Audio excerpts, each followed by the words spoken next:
Hello. That's joy. I want you to picture this: a patchy soccer field under cheap floodlights, the smell of wet grass, the chill of a fall evening. 9-year-old me sitting on the sidelines in hand-me-downs, shoes so thin I could feel every pebble through the soles. While I watched what was happening on the field, everyone knew I wasn't there to play. I didn't have the means to play. It hurt. I didn't fit in. I wasn't invited in. But here's the thing. I didn't actually care about the ball. What I cared about was the huddle, because the huddle was where the joy lived. The way teammates lit up after a goal, the sound of laughter echoing off the field, the way arms slung around shoulders turned a group of kids into a team. I sat outside of it pretending I didn't care, but inside I was watching and learning. And what I learned at 9 years old is something that's probably taken me decades to put words around. Joy isn't fun. Joy is fuel. It's what makes people run harder, play longer, risk more. It's what turns a group of kids into more than the sum of their parts. When you grow up on the sidelines, joy doesn't come easy. You don't take it for granted. You notice who gets to belong and who doesn't. You notice what it feels like to feel invisible. And those nights on the soccer sideline, wishing to be part of that huddle, shaped me. They taught me what I never wanted anybody else to feel, like they didn't matter. Even as a kid, I knew how much it stung to be invisible. And maybe that's why I studied the huddle so closely, not just the game. Because the way people lit up when they were included was infectious. I didn't have the words for it yet, but it was already learning that belonging and joy are inseparable. When people belong, they feel that sense of joy. They show up differently. They find energy, courage, and a new reason to keep going. Years later, my career was taking off. The title, the meeting, the projects, my calendar had no white space left. On paper, I was winning, but inside, I was running on empty. In the early days, I felt that spark of joy when a major project came together, when a team solved something impossible. It wasn't constant, but it was there. And it felt a lot like being in the huddle I'd longed for as a kid. But somewhere along the way, I lost it. I wasn't sharing joy with the team anymore. I was just managing work. Projects, deadlines, meetings, all motion, no meaning. And that spark, that taste of joy that I'd once felt was gone. The problem wasn't the workload, it was the emptiness. The meetings kept piling up, but the meaning drained out. I could check 100 boxes on my to-do list every day and still not feel like I'd accomplished anything. That emptiness, that loss of joy, that was the real weight of burnout. I remember one day in particular, my calendar was full from 8 to 6, back-to-back meetings with no breaks. We all know what that feels like. I raced from one conversation to the next, answered 100 emails, ticked every box, and at the end of the day, I shut my laptop and thought, I still can't name a single thing I did that mattered. I wasn't exhaustion that got me, it was the emptiness. I realized then that being busy and alone and being alive with a team are not the same thing. Joy is the missing ingredient. And it hit me that people don't burn out because they're too busy. They burn out because they feel like they're invisible and don't belong. And that realization changed everything, how I see everything, especially in leadership. These truths hit me hardest in the boardroom. I remember one of my first big executive meetings. I was in my late 20s. The boardroom table was polished. The slide deck was flawless. The agenda was packed with strategy and numbers. Everyone seemed to know the script, the acronyms, the politics, the subtle signals. It was the kind of room where people spoke in abbreviations and you could practically measure status by who dared to interrupt whom. And me, I felt like I was looking in, looking through the glass. Present, not in the huddle. Speaking, not always heard. Chasing credibility in a room that didn't quite see me yet. I remember clutching my pen like it was a shield, waiting for the right moment to sound smart enough to step in, to belong. It felt just like those nights on the soccer sideline. Close enough to see it, not close enough to be involved. Only now it wasn't soccer, it was a boardroom. And just like before, I caught myself feeling how the energy shifted when people felt seen, when they felt like they were a part of something. And then one day, I got a little brave, and I stopped watching and started deciding to step in. I made a small decision to make a joke in a room of lots of people in suits to see what happened. A few people laughed, the tension broke, and all of a sudden, everybody started sharing differently. The shift in that room was undeniable. Before, people were rigid, arms crossed, glued to their slides. After, they were leaning forward, interrupting each other, laughing, challenging, building. Nothing about the agenda had changed. What changed was the energy. And once I saw it, I couldn't unsee it. From then on, I made it my job to look for those sparks and to create that in a room, because strategy can set the direction, but joy sets the pace. That was my first real taste of joy in a boardroom. And it hit me that the thing I thought was holding me back, not being polished, wasn't a problem at all. It was my power. Because joy moves people forward in a way that authority alone never will. When I stopped trying to prove I belonged and instead started to invite people on the journey with me, things changed. And that's the real secret. Credibility doesn't come from fitting into the boardroom game. It comes from getting people to join you in the huddle. In some ways, that's the story of my life. On the soccer sidelines, I struggled to feel that joy. In the boardroom, I learned how to build a place where people felt like they were helping each other. And on the lacrosse floor, where I get to volunteer, I get to pass that gift on. Each setting looks different, but the heartbeat is the same.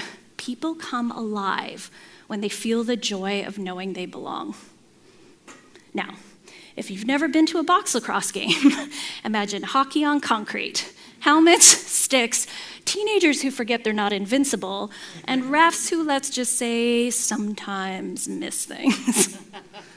One game stands out. The team was winning by a lot. Now, the thing about sports is, it's just as demoralizing sometimes to be winning by a large margin as it is to be losing. It just doesn't feel fair. So at the end of the first period, helmets were off, shoulders were slumped, the room was silent. You could feel the weight. And guess what? It wasn't talking through strategy on the whiteboard that brought back the joy. It was giving a chance to score to a defenseman who doesn't normally get a chance to be a hero. We asked him to run the ball to the net and shoot. He looked at me and said, "Mom, I can't do that." I looked right back at him and said, "But how much fun will it be to try?" One by one, the players started cheering him on, and soon the other bench joined in and put their goalie on the floor to try and give him a chance to score as well. Within 5 minutes of the game's start, it was clear who the victor was going to be. But by the end of the game, winners and losers were replaced by kids who had enjoyed one of the best games of their lives. Joy replaced the pressure.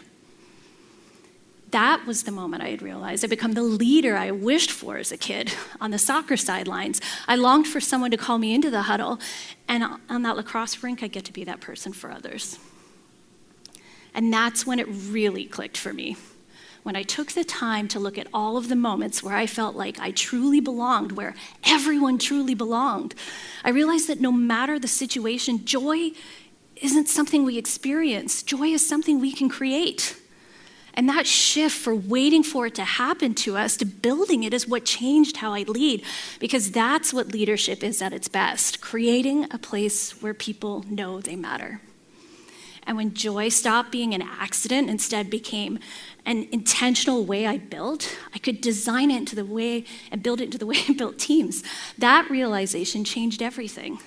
Because once you know joy can be built, you quickly realize it can also be scaled. That's when I started putting language around it, a way to annoy my leaders and teach it and repeat it. And I call it the Joy Playbook. And the Joy Playbook is simply the building blocks of how we intentionally build joy into leadership. It's built on 3 things: visibility, vulnerability, and validation. With visibility, the joy starts when people feel seen. It can be as simple as giving credit across the table instead of up the chain. That's visibility. Not long ago, I paused a leadership meeting to point out an idea that had come from one of the quietest voices in the room. It would have been easy to overlook it, but once it was named, people rallied around it.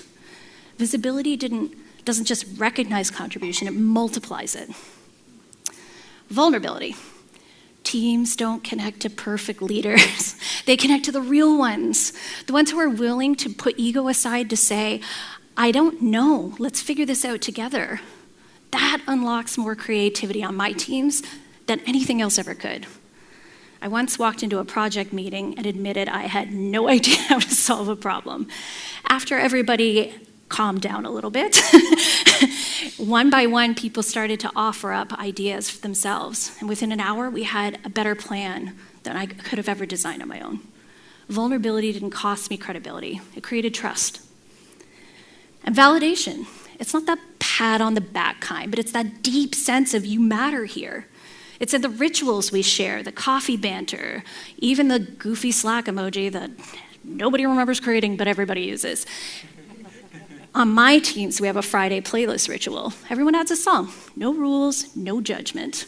It sounds simple, but when that playlist comes on, it's a reminder that you matter here, not just your output.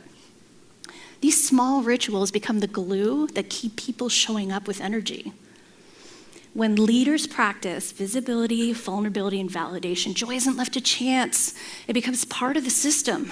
That's the joy playbook, the way we design joy into how we work. And it shows up everywhere, in the team that laughs before a big pitch, in the brainstorming session where the wildest idea causes the craziest breakthrough, in the quick check-ins, the how are you really? That reminds someone that they're more than their output. That's what joy looks like in practice. It's not extra, it's not soft, it's an everyday design choice that turns work into belonging. At its core, that's what a huddle is. It's a circle where no one is invisible and everyone feels connected. Joy is the engine of vitality. Without joy, work drains us. With it, it energizes us.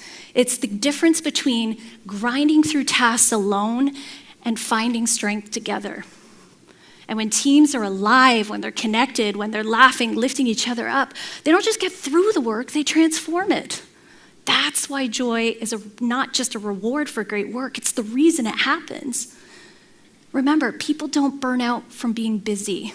They burn out from being invisible, from not being a part of something. When leaders design joy into the way we work, when it's intentional, not accidental, everything shifts. People collaborate faster, new ideas surface, innovation doesn't just take root, it spreads. Businesses grow stronger, people grow stronger. Joy is strategy.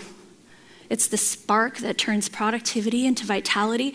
It's the engine that turns our individual survival into shared success. So let's build workplaces where joy is a design choice, not just a lucky accident. Where people don't sit on the sidelines but get called into the huddle. Where connection fuels courage and courage fuels innovation. Because when we choose joy, we don't just build better products, we build better teams, better businesses, better futures. That's the joy playbook in action. Again, it's not theory, it's not soft. It's an intentional, everyday choice you can make as a leader to unlock innovation. So whatever boardroom you're in, whether it's a soccer field, a boardroom, or a lacrosse floor, be the leader, build the huddle, bring people in, because joy is how we win together. Thank you.